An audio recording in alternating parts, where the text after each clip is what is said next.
श्री स्वामी समर्थ. येळकोट येळकोट जय मल्हार. आपल्या खंडोबा चंपाषष्ठीनिमित्त 6 दिवसांच्या भक्तिमय शृंखलेमध्ये तुम्हा सर्वांचं मनःपूर्वक स्वागत. आज आपण आलो आहोत दिवस 5वा या भागाकडे. आजचा भाग अत्यंत महत्त्वाचा आहे, कारण आज आपण जाणून घेणार आहोत चंपाषष्ठीचे धार्मिक नियम, उपवास कसा करावा, पूजा कशी करावी, घरात आणि देवळात काय अर्पण करावे, महत्त्वाच्या परंपरा, या 6 दिवसांचा आध्यात्मिक अर्थ आणि खंडोबाची कृपा मिळवण्यासाठी काय केलं पाहिजे. भक्ती, शिस्त, स्वच्छता आणि मनःशांती यांचे सुंदर मिश्रण असलेला आजचा हा भाग तुम्हाला या पवित्र दिवसाचा पूर्ण अर्थ समजावून सांगेल. जय मल्हार. व्हिडिओ पूर्ण पहा, कारण शेवटी चंपाषष्ठीची खास 6 दिवसांची साधना यामध्ये सांगितलेली आहे.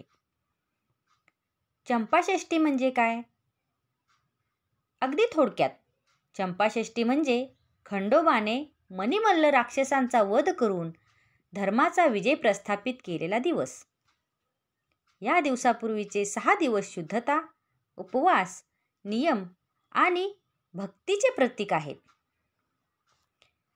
उपवासाचे प्रकार कोणते? तर एक फलाहार उपवास. यामध्ये दिवसभर फळे, दूध, खजूर, मीठ कमी असलेले हलके आणि सात्विक भोजन.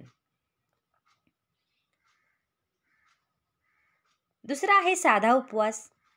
यामध्ये उपवासातील पदार्थ फराळ, उपवासाची पोळी आणि दूध. तिसरा आहे पूर्ण उपवास. यामध्ये काही भक्त पूर्ण दिवस पाणी आणि फळांवर राहतात. संध्याकाळी देखील फळच खाल्ली जातात.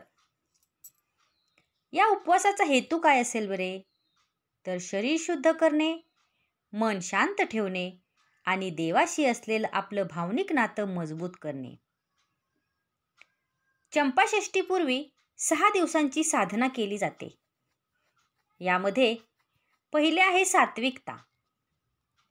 सात्विकता म्हणजे राग टाळणे, निंदा न करणे, वाईट न बोलणे, मन शांत ठेवणे. दुसरा आहे स्वच्छतेचे नियम. यामध्ये रोज स्नान, घर स्वच्छ ठेवणे, देवघरात दिवा लावणे, सूर्योदयाच्या आधी उठणे, अन्नप्राशन करताना कांदा लसूण बंद, सात्विक आहार, दुसऱ्या दिवशी फक्त साधं अन्न खाणे. खंडोबाची पूजा करताना घरामधील पूजाविधी हे पुढील प्रमाणे असतात. त्यातली पहिली पायरी आहे शुद्धीकरणाची. घरामध्ये गंधोदक शिंपडणे, देवघर धूळमुक्त ठेवणे. दुसरी पायरी आहे दीप प्रज्वलनाची. यामध्ये तुपाचा दिवा लावणे, नैवेद्यापूर्वी देखील दिवा लावणे. तिसरी पायरी आहे आवाहनाची. यामध्ये ओम नमः मल्हारी मार्तंडाय, जय मल्हार, खंडेराया तुझा जयघोष, अशा प्रकारच्या खंडेरायासाठी वेगवेगळ्या जयघोषांचा उच्चार करणे. चौथी पायरी आहे अर्पण.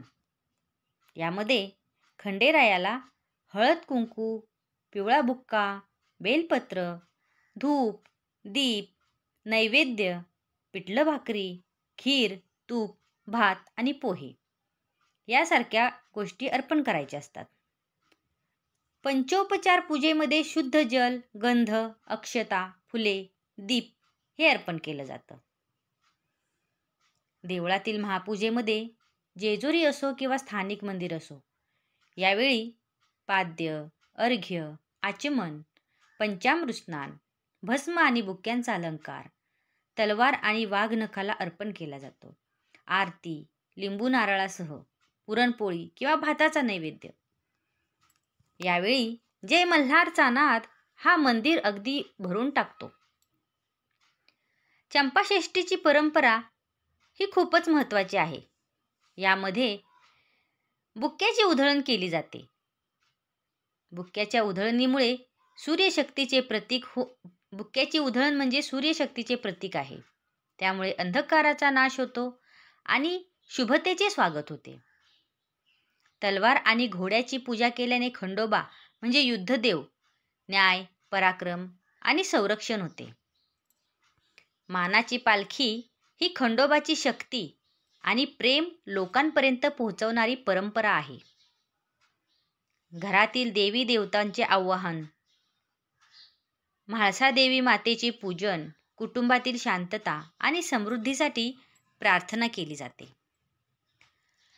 चंपाषष्ठीचा आध्यात्मिक अर्थ हा आपल्याला शिकवतो की चांगुलपणा टिकवायचा असेल तर शिस्त हवी, मन स्वच्छ ठेवायचं असेल तर सात्विकता हवी, समस्या कितीही मोठी असली तरी सत्य जिंकते आणि भक्ती ही माणसाला बदलते आणि स्थिर करते. खंडोबा हा केवळ रक्षक नाही, तर तो मनोधैर्याचा, न्यायाचा आणि आपल्या घराचा आधारस्तंभ आहे. उद्याच्या 6व्या दिवसामध्ये आपण जाणून घेणार आहोत मणिमल्लवधाची पूर्ण महाकथा, खंडोबाचा रौद्र अवतार, चंपाषष्ठीचा खरा दिव्य सोहळा लक्षात ठेवावा असा. म्हणून उद्याचा भाग नक्की पहा आणि आजचा हा भाग कसा वाटला हे कमेंटमध्ये जय मल्हार टाईप करून नक्की सांगा. आपल्या चॅनलला सबस्क्राईब करा आणि ही माहिती जास्तीत जास्त लोकांपर्यंत पोहोचवा. येळकोट येळकोट जय मल्हार. भेटूया उद्याच्या भागात.